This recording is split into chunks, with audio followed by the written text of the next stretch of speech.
कैसे हैं आप सब? मैं हूँ आपकी नटखट। चलिए जानते हैं अगले भाग में क्या हुआ। शाम के 6 बजे के करीब पूरा घर लाइटों से भरा हुआ था। बहुत ही खूबसूरत सी सजावट की गई थी। पूरा घर जगमगा रहा था। सब लोग आ चुके थे। खाने का इंतज़ाम बाहर लॉन में कर दिया गया था। पूरा गार्डन खूबसूरती से सजाया गया था। मेहंदी का फंक्शन बहुत ही सादे ढंग से होने वाला था कि सिर्फ लड़की वाले ही थे। करण और विवेक बाहर के काम देख रहे थे। दोनों अभी तक तैयार नहीं हुए थे।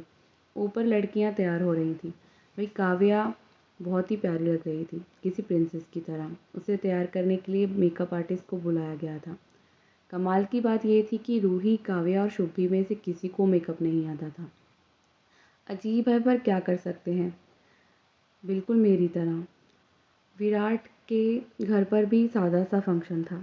विराट अपने भाइयों के साथ कल के संगीत के लिए सॉन्ग वगैरह डिस्कस कर रहा था, क्योंकि संगीत साथ में होना था और सब लोग अपने अपने गाने को चूज़ कर रहे थे। लेकिन एक इंसान था जो वहाँ होकर भी नहीं था। ये था विराट का बड़ा भाई रेहान, जो कल लंदन से लौट कर आया था।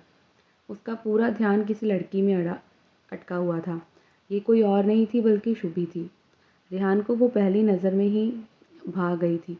उसके दिल में जैसे वो किसी खंजर की तरह उतर गई हो। वो उसे पसंद करने लगा था। आज तक वो कभी किसी लड़की के करीब गया ही नहीं था, लेकिन शुभी को डांस करता देख उसकी दिल की धड़कनें जैसे बढ़ गई। वो उसे पसंद करने लगा। लेकिन रेहान बिल्कुल करण जैसा है। अपने इमोशंस को दिखाना उसे आता नहीं। वो समझ नहीं पा रहा था वो किस तरह अपने इमोशन को बताए। लेकिन घर आते सार जो उसने पहले बड़ा काम किया वो ये था, अपनी माँ प्रतिभा जी को इस बारे में सब कुछ बता दिया। उनके तो खुशी से पैर ही नहीं लग रहे थे। वो तो बहुत खुश थी। शुभी उन्हें बहुत पसंद आई थी। बहुत प्यारी बच्ची है, बिल्कुल रूही की तरह। हमेशा शांत रहने वाली, बहुत ही समझदार लड़की। भले ही उसके पापा नहीं हैं, पर उसकी माँ कल्पना जी ने बहुत अच्छी परवरिश दी थी। बड़ों का आदर करना उसके संस्कार थे। ये बात उन्होंने खुद देखी थी। प्रतिभा जी तो बहुत एक्साइटेड हो गई थी। उन्होंने सोच लिया था विराट की शादी के बाद वो इन दोनों बच्चों की शादी की बात करेंगी। वहीं काव्या के रूम में काव्या टिक कर बैठ नहीं रही थी। मेकअप आर्टिस्ट को गुस्सा आ रहा था, लेकिन उसने कुछ कहा नहीं। कहने की हिम्मत कहाँ थी। भाई मेरा मेहरा फैमिली की इकलौती लड़की है। काव्या को इतना मेकअप करना पसंद नहीं था और ना ही करवाना, इसलिए वो उछल कूद कर रही थी। पर उसकी दादी और माँ ने ज़िद की थी कि उसे अच्छे से तैयार होना चाहिए। अब उसकी शादी हो रही है, लोग क्या सोचेंगे कि उसे तैयार होना भी नहीं आ रहा। पर वो परेशान हो चुकी थी। शादी के बाद इतना सारा मेकअप करना, ये कैसे हैंडल करेगी वो? उसे तो अच्छे से लिपस्टिक लगाना भी नहीं आता। उसे यूं हिलता झूलता देखकर वहाँ खड़ी लड़कियां मुस्कुरा रही थी।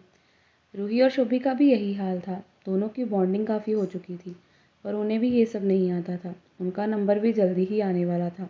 वो सोच रही थी कि क्या होगा। काव्या को अच्छे से तैयार करने के बाद मेकअप आर्टिस्ट ने रूही की तरफ देखकर कहा, अब आपकी बारी है। रूही का मुंह उतर गया। वो जल्दी से कहती है, मुझे इतना मेकअप नहीं करना, मुझे बस सिंपल सिंपल चाहिए। करवाती ही नहीं। वो तो मीरा जी ने ज़िद की थी कि वो अच्छे से तैयार हो, क्योंकि वो चाहती थी कि उनकी होने वाली बहू बहुत अच्छी और प्यारी लगे। मेकअप आर्टिस्ट ने उसकी बात को मान लिया। बहुत सिंपल सा टचअप किया, ज़्यादा कोई डार्क मेकअप किया नहीं। उसे ज़रूरत नहीं थी, वो वैसे ही इतनी खूबसूरत थी। दूध की तरह तो वो गोरी थी। काव्या ने जहाँ येलो कलर का शरारा पहना था, तो रूही और शुभी ने ग्रीन कलर का लहंगा पहना हुआ था। दोनों ही बहुत खूबसूरत लग रही थी। सब लोग अच्छे से तैयार होने में लग गए थे। काव्या को लेने मीरा जी खुद आई थी। अपनी बेटी को इस तरह देखकर वो बहुत ही खुश थी। वो बहुत प्यारी जो लग रही थी। तीनों लड़कियां ही इतनी प्यारी लग रही थी कि उन्होंने तीनों की ही नज़र उतारी थी, क्योंकि तीनों ही उन्हें बहुत प्यारी थी। अंदर से वो थोड़ी इमोशनल भी थी। काव्या कब इतनी बड़ी हो गई कि उसकी शादी थी। बस कल का दिन, परसों वो विदा होकर चली जाएगी। ये सोचकर वो इमोशनल थी। तो काजल जी अपनी बेटी को देखकर इमोशनल थी। उन्हें लग रहा था रूही पहले ही इस घर की हो चुकी है, शायद जल्दी ही उसकी शादी हो जाएगी। अब रूही उनके पास ज़्यादा वक्त रुकेगी ही कहाँ। दोनों भाइयों ने इतनी खूबसूरत डेकोरेशन कराई थी, जिसे देखकर काव्या बहुत खुश थी। बड़ी सी मुस्कान थी उसके चेहरे पर। उसके भाई उसके लिए कितना कुछ कर रहे थे। ऐसा लग रहा था उसका हर सपना उसके सामने रख रहे थे, ताकि उसे ज़रा भी ना लगे कि कोई कमी रह गई है। मेहंदी विराट के घर से आई थी, वही लगनी थी। उसी में से हल्का सा टीका मीरा जी ने काव्या के हाथों पर लगा दिया, ताकि मेहंदी की रस्म शुरू हो चुके। बाकी सारी लड़कियां भी मेहंदी लगवाने बैठ गई थी। कोई पंजाबी शादी है, हर कोई मेहंदी के लिए शौकीन होता है। बाकी सबकी मेहंदी तो जल्दी ही लग गई थी, बस काव्या बैठी थी क्योंकि उसकी ब्राइडल मेहंदी थी, उसको बहुत वक्त लगने वाला था। बाकी सब फ्री हो गए थे। रूही के हाथों में बहुत प्यारी मेहंदी लगी थी, इतनी प्यारी कि वो सोच भी नहीं सकती थी। एक लड़का प्रपोज कर रहा था और लड़की अपने चेहरे पर शौक वाला एक्सप्रेशन दे रही थी। काव्या ने ध्यान से उसकी मेहंदी देखकर कहा, अरे वाह, लगता है किसी ने फरमाइश करके ऐसी मेहंदी बनाई है। रूही ने ज़्यादा नहीं सोचा, पर उसे नहीं पता था कि काव्या का आइडिया बिल्कुल सही था। पर लड़के छत पर बैठे हुए थे, उनका यहाँ पर कोई काम नहीं था, पर नीचे गार्डन में देख रहे थे कि लड़कियाँ मेहंदी लगाकर किस तरह बैठी हुई थी। अब क्लास में क्या था ये तो मुझे भी नहीं पता, भाई राइटर साहिबा हूँ, पर हर चीज़ थोड़ी बताते हैं मेरे हीरो मुझे। तभी पीछे से राकेश जी की आवाज़ आई। उनकी आवाज़ सुनते ही विवेक और वैभव अपना ग्लास छुपाने लग जाते हैं। करण तो नॉर्मल था, उसने ज़्यादा कुछ नहीं कहा, उसे शायद फ़र्क नहीं पड़ता। वो चुपचाप से खड़ा था और नीचे गार्डन में देख रहा था, क्योंकि करण की पोस्टिंग हमेशा अलग अलग शहरों में होती रहती है और कभी कभार ठंड बहुत ज़्यादा होती है, कभी कभार किसी पार्टी वगैरह में वो ड्रिंक कर लेता है और इस बारे में घर को सबको पता ही है। वहीं विवेक ने कभी ड्रिंक नहीं किया था, पर आज वो ज़्यादा ही खुश था क्योंकि उसने प्लान किया था कि कल वो रूही को प्रपोज करेगा, वो भी संगीत वाले दिन। सारी तैयारियां उसने कर ली थी। उसने और वैभव ने दोनों ने मिलकर बहुत सारी प्लानिंग प्लॉटिंग की थी। राकेश जी जब तारीफ कर रहे थे अपने बच्चों की, लेकिन उनकी हरकतें देखकर उन्हें शक हो रहा था। वो तीनों को ध्यान से देखते हैं। असल में राकेश जी और केशव जी पहले नीचे बैठे थे, लेकिन अब उन्हें लगा कि उनका यहाँ कोई काम नहीं। उन्होंने सोचा बच्चों के साथ टेरेस पर जाकर बैठा जाए। राकेश जी तो क्या ही कहते, पर केशव जी मुस्कुरा कर कहते हैं, अच्छा कोई नहीं, ठंड बहुत है, चलो एक एक पैग हमें भी पिलाई दो। वैसे तुम लोगों की उम्र तो नहीं है, तुम्हें अभी पीना नहीं चाहिए। बेचारा वैभव, उसे बहुत डर लग रहा था, अगर उसकी माँ को पता चला तो चप्पलों से उसकी पिटाई होने वाली है, क्योंकि बहुत ही ज़्यादा गुस्सा करेंगी और घर में घुसने तक नहीं देंगी। केशटी की तरफ देखकर मुस्कुरा कर कहता है, वो भी नकली हंसी के साथ, मामा जी मैं कहाँ पी रहा हूँ, ये तो जूस है। वो तो विवेक भैया बोले। विवेक जो पीने से पहले ही डरा हुआ था, वो पापा की तरफ कहता है, अरे मैं कहाँ पी रहा हूँ, क्यों से भी डांट पड़ने वाली थी। शिव जी जानबूझकर विवेक की तरफ देखकर थोड़ा हंसते हुए कहते हैं, अरे अरे मुझे तो पता ही नहीं था विवेक बेटा कि तुम भी। वो इतना ही बोल पाते हैं कि विवेक झट से कहता है, अंकल प्लीज़, मैं तो जूस पी रहा हूँ, हम तो यहाँ भाई को कंपनी दे रहे हैं। उन्होंने बचने के चक्कर में पूरा इल्ज़ाम करण पर लगा दिया था, लेकिन उसने कुछ कहा नहीं, उसे कहाँ ही फ़र्क पड़ता है। दोनों लड़कों को पता था उनके पिता करण को कुछ भी नहीं कहेंगे, क्योंकि उनके सामने किसी की भी नहीं चलती। आज तो कुछ उल्टा ही हो गया। उन्हें लग रहा था करण कहाँ ही कुछ बोलने वाला है, पर वो पलटकर अपने डैड की तरफ देखकर कहता है, डैड वैसे आपको एक चीज़ पता होना चाहिए, विवेक ने अपनी बार में से सबसे महंगी बोतल उठाई है, आपको इसको सबक सिखाना चाहिए। करण की बात सुनकर तो विवेक की हालत खराब थी और वैभवी की, दोनों की जान सूख गई थी। आज उनका भाई उनकी पोल क्यों खोल रहा था। विवेक मासूम बनने का दिखावा करते हुए कहता है, भाई वो तो मैं आपके लिए लेकर आया था। वो साथ साथ में करण को इशारा कर रहा था कि उसके बारे में और कुछ ना कहे, दोनों की पोल खुल जाएगी। उसकी ये हरकत देखकर राकेश जी ज़ोरों से हंसने लगते हैं। उनके बच्चे अब बड़े हो गए थे, उनकी आंखों में पानी सा आ गया था। वो एक पिता थे, अपने बच्चों की खुशी उनसे कैसे देखी नहीं जाती। काव्या इस घर से चली जाएगी, उनके बच्चे भी अब बड़े हो गए हैं, उनकी जिम्मेदारियां शायद धीरे धीरे पूरी हो रही थी। वो थोड़े से इमोशनल हो गए थे। असल में एक पिता के लिए बहुत मुश्किल होता है अपनी बेटी को इतना बड़ा करने के बाद उसे विदा करना। काव्या के लिए वो खुश थे, इतना अच्छा घर मिला था, पर दुखी थे वो विदा होकर चली जाएगी यहाँ से। उनकी आंखों में आंसू आ गए थे। अपने पिता की आंखों में आंसू देख दोनों भाइयों को बहुत दर्द महसूस हुआ। विवेक जल्दी से अपने पिता के पास आकर उन्हें बहुत ही जल्दी गले लगा लेता है। ये सीन बहुत ही इमोशनल था। उनके बच्चे बड़े हो गए थे, उनके कंधों पर आने के बराबर। केशव जी खड़े खड़े इमोशनल हो गए, उनकी बेटी भी तो विदा हो जाएगी, बस कुछ दिन की बात है।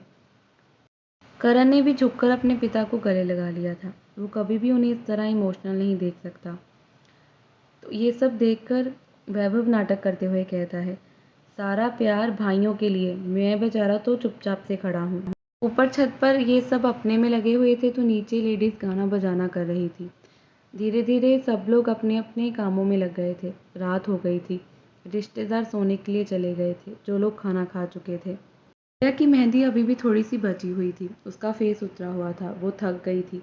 मीरा जी उसके पास बैठी थी और काजल जी उसे देखकर कहती हैं, थोड़ा-सा खाना खा लो। रिश्तेदार जा चुके थे तो सब लोग घर के जो मर्द थे वो नीचे आ गए थे।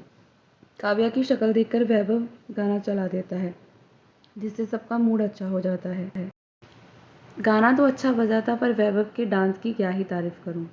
पता नहीं कौन सा स्टेप कहाँ से लेकर आ रहा है, जिसे देखकर सबका मूड अच्छा हो गया। भाई डांस यहाँ किसी को भी नहीं आता। सब लोग उसके साथ झूमने में मस्त हो गए थे। काव्या और रूही बैठे थे जिनके हाथों में मेहंदी लगी हुई थी। बाकी सब तो अपने अपने में हो गए थे। तो सबको खींच खींच कर ले गया था डांस करने के लिए। करण जो साइड में खड़ा था वो शुभी उसे खींच कर ले आती है, वो भी बीच में। वो आकर खड़ा हो गया। उसका पूरा ध्यान तो रूही पर था, जो काफ़ी खुश थी। उसके चेहरे पर बड़ी सी मुस्कान थी, जो करण को सुकून दे रही थी। वो उस लड़की को देखकर ही खुश हो रहा था। पूरी रौनक विवेक और वैभव ने लगाई थी। दोनों ने सबको नचाया था। सब लोग खुश हो गए थे और बाद में खाना खाने लग जाते हैं। बाकी सब तो खाना खा चुके थे, बस कुछ लोग बचे थे, जिसमें रूही, विवेक और काव्या और करण थे। उधर कल्पना जी अभी-अभी बाजार से वापस आई थी। उन्होंने बहुत ज़रूरी शॉपिंग के लिए जाना पड़ा। तो रूही ने खाना इसलिए नहीं खाया, वो करण के साथ खाना चाहती थी। उसे शायद उसके साथ कोई बात करनी थी। रात के 11 बजे के आसपास सब लोग अपने कमरों में चले गए। फंक्शन बहुत अच्छे से हो गया था। सब थके हुए थे। काव्या कुछ ज़्यादा ही थक गई थी।